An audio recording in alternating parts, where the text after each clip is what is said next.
ओम शांति। सुनते हैं 9 अप्रैल 86 के अव्यक्त बाप दादा के मधुर महावाक्य।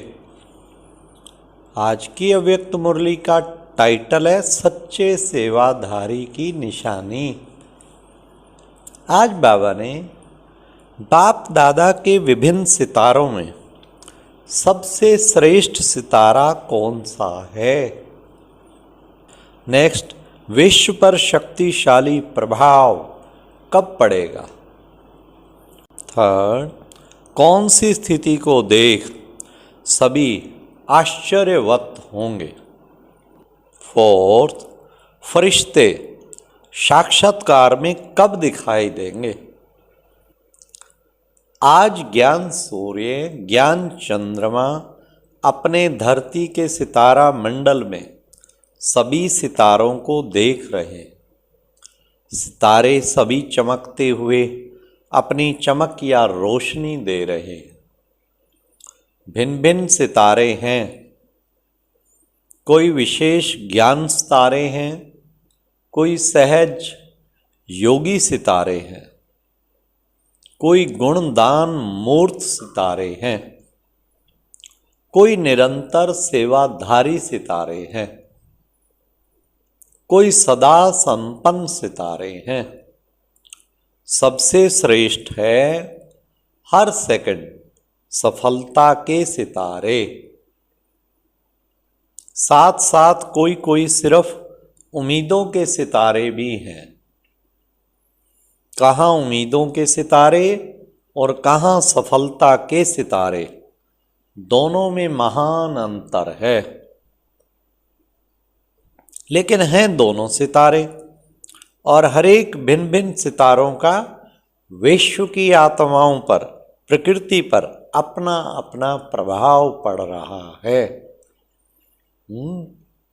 सफलता के सितारे चारों ओर अपना उमंग उत्साह का प्रभाव डाल रहे हैं। उम्मीदों के सितारे स्वयं भी कभी मोहब्बत कभी मेहनत दोनों प्रभाव में रहने कारण दूसरों में कभी कभी मोहब्बत कभी मेहनत का प्रभाव डालते।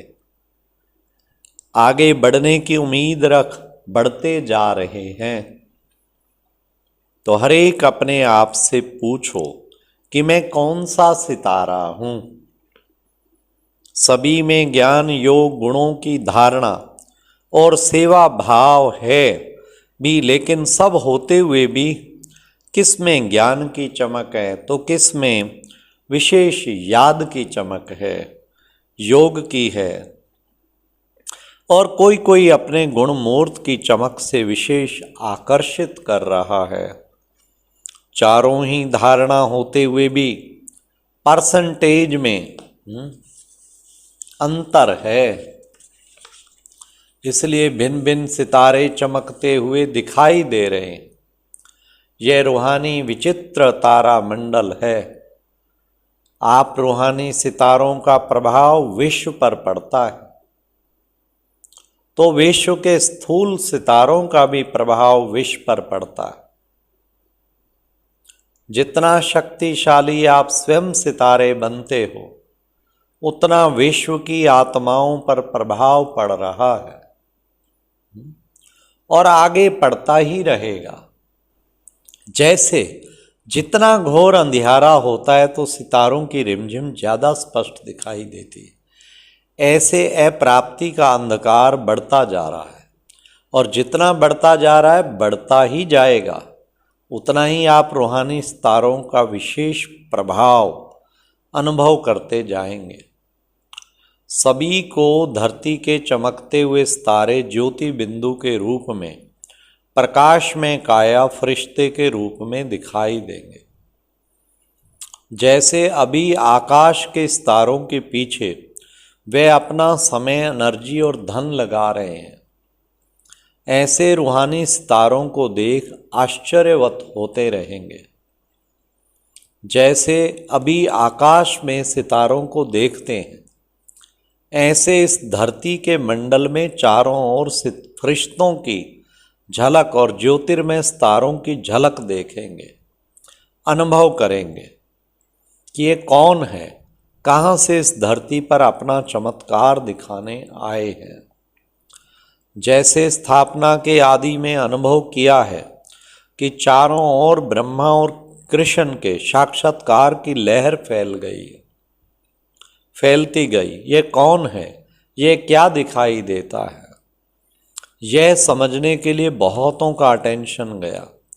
ऐसे अब अंत में चारों ओर ये दोनों रूप, ज्योति और फरिश्ता, उसमें बाप दादा और बच्चे, सबकी झलक दिखाई देगी और सभी का एक से अनेकों का इसी तरफ स्वतः ही अटेंशन जाएगा। अभी ये दिव्य दृश्य आप सबके संपन्न बनने तक रहा हुआ है। फरिश्तेपन की स्थिति सहज और स्वतः अनुभव करे, तब वह साक्षात फरिश्ते साक्षात्कार में दिखाई देंगे। यह वर्ष फरिश्तेपन की स्थिति के लिए विशेष दिया हुआ है। कई बच्चे समझते हैं कि क्या सिर्फ याद का अभ्यास करेंगे व सेवा भी करेंगे, वह सेवा से मुक्त हो तपस्या में ही रहेंगे। बाप दादा सेवा का यथार्थ अर्थ सुना रहे हैं। सेवा भाव अर्थात सदा हर आत्मा के प्रति शुभ भावना, श्रेष्ठ कामना का भाव। सेवा भाव अर्थात हर आत्मा की भावना प्रमाण फल देना। भावना हद की नहीं, लेकिन श्रेष्ठ भावना। आप सेवाधारियों प्रति अगर कोई रूहानी स्नेह की भावना रखते, शक्तियों के सहयोग की भावना रखते, खुशी की भावना रखते, शक्तियों के प्राप्ति की भावना रखते, उमंग उत्साह की भावना रखते, ऐसे भिन्न भिन्न भावना का फल अर्थात सहयोग द्वारा अनुभूति कराना, तो सेवा भाव इसको कहा जाता है। सिर्फ स्पीच करके आ गए या ग्रुप समझा कर आ गए, कोर्स पूरा करा करके आ गए, व सेंटर खोल कर आ गए, इसको सेवा भाव नहीं कहा जाता। कितनी बड़ी बाबा ने पॉइंट सुना दी। भिन्न भिन्न भावना का फल सहयोग द्वारा अनुभूति कराना, सेवा भाव इसको कहा जाता है। तो सेवा अर्थात किसी भी आत्मा को प्राप्ति का मेवा अनुभव कराना। ऐसी सेवा में तपस्या सदा साथ है ही है। तपस्या का अर्थ सुनाया ना, दृढ़ संकल्प से कोई भी कार्य करना। जहाँ यथार्थ सेवा भाव है, वहाँ तपस्या का भाव अलग नहीं। त्याग, तपस्या, सेवा, इन तीनों का कंबाइंड रूप सच्ची सेवा है। और नामधारी सेवा का फल अल्पकाल का होता है। वहाँ ही सेवा की और वहाँ ही अल्पकाल के प्रभाव का फल प्राप्त हुआ और समाप्ति हो गई। अल्पकाल के प्रभाव का फल अल्पकाल की महिमा है। बहुत अच्छा भाषण किया, बहुत अच्छा कोर्स कराया, बहुत अच्छी सेवा की, तो अच्छा अच्छा कहने का अल्पकाल का फल मिला और उनको महिमा सुनने का अल्पकाल का फल मिला। लेकिन अनुभूति कराना अर्थात बाप से संबंध जुड़वाना, शक्तिशाली बनाना, यह है सच्ची सेवा। यह है सच्ची सेवा। सच्ची सेवा में त्याग तपस्या ना हो तो यह 50-50% वाली सेवा नहीं, लेकिन 25% सेवा है। सच्चे सेवाधारी की निशानी है त्याग और अर्थात नम्रता, और तपस्या अर्थात एक बाप के निश्चय नशे में दृढ़ता। यथार्थ सेवा इसको कहा जाता है। बाप दादा निरंतर सच्चे सेवाधारी बनने के लिए कहते हैं। नाम सेवा हो और स्वयं भी डिस्टर्ब हो, दूसरे को भी डिस्टर्ब करे, इस सेवा से मुक्त होने के लिए बाप दादा कह रहे हैं। ऐसी सेवा ना करना अच्छा है, क्योंकि सेवा का विशेष गुण संतुष्टता है। जहाँ संतुष्टता नहीं, चाहे स्वयं से चाहे संपर्क वालों से, वह सेवा ना स्वयं को फल की प्राप्ति कराएगी ना दूसरों को। इससे स्वयं अपने को पहले संतुष्ट मणि बनाए, फिर सेवा में आवें, वह अच्छा है। नहीं तो सूक्ष्म बोझ जरूर है, वह अनेक प्रकार का बोझ उड़ती कला में विघ्न रूप बन जाता है। बोझ चढ़ाना नहीं, बोझ उतारना है। जब ऐसे समझते हो तो इससे एकांतवासी बनना अच्छा है, क्योंकि एकांतवासी बनने से सौ परिवर्तन का अटेंशन जाएगा। तो बाप दादा तपस्या जो कह रहे हैं, वह सिर्फ दिन रात बैठे बैठे तपस्या के लिए नहीं कह रहे हैं। तपस्या में बैठना भी सेवा ही है। लाइट हाउस वाइट हाउस बन शांति की शक्ति की किरणों द्वारा वायुमंडल बनाना है। तपस्या के साथ मनसा सेवा जुड़ी हुई है, अलग नहीं है।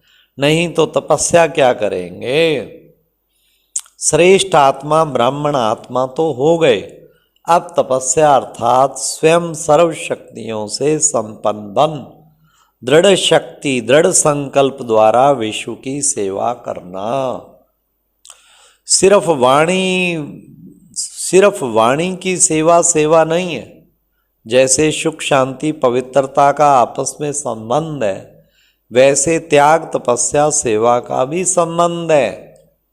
बाप दादा तपस्वी रूप अर्थात शक्तिशाली सेवाधारी रूप बनाने के लिए कहते हैं। तपस्वी रूप की दृष्टि भी सेवा करती,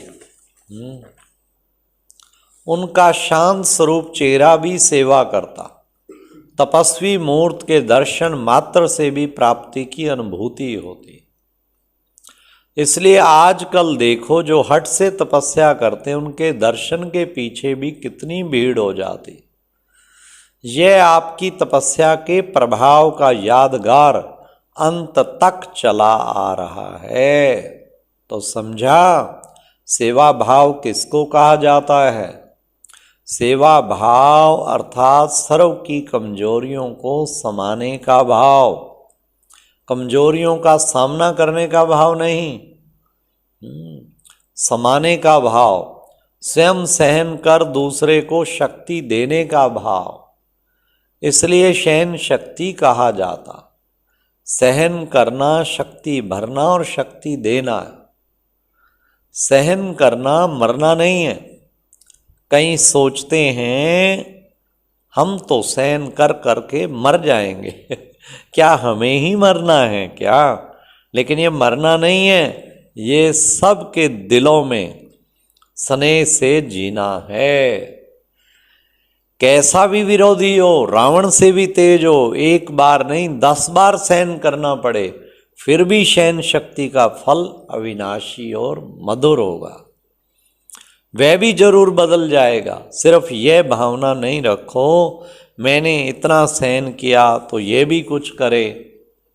अल्पकाल के फल की भावना नहीं रखो, रहम भाव रखो। इसको कहा जाता है सेवा भाव। तो इस वर्ष ऐसी सच्ची सेवा का सबूत दे, सपूत की लिस्ट में आने का गोल्डन चांस दे रहे हैं। इस वर्ष यह नहीं देखेंगे मेला व फंक्शन बहुत अच्छा किया, लेकिन संतुष्ट मणियां बन संतुष्टता की सेवा में नंबर आगे जाना, विघ्न विनाशक टाइटल की सेरेमनी में इनाम लेना। समझा? इसी को ही कहा जाता नष्टो मोहा समृद्धि स्वरूप। तो 18 वर्ष की समाप्ति का यह विशेष संपन्न बनने का अध्याय स्वरूप में दिखाओ। इसी को कहते बाप समान बनना। अच्छा, सदा चमकते हुए रूहानी सितारों को, सदा संतुष्टता की लहर फैलाने वाली संतुष्ट मणियों को बाप दादा का संपन्न बनने का याद प्यार और नमस्ते। ओम शांति। ये एक प्रेरणादायक वीडियो है, जरूर देखें, कोई भी मिस ना करे।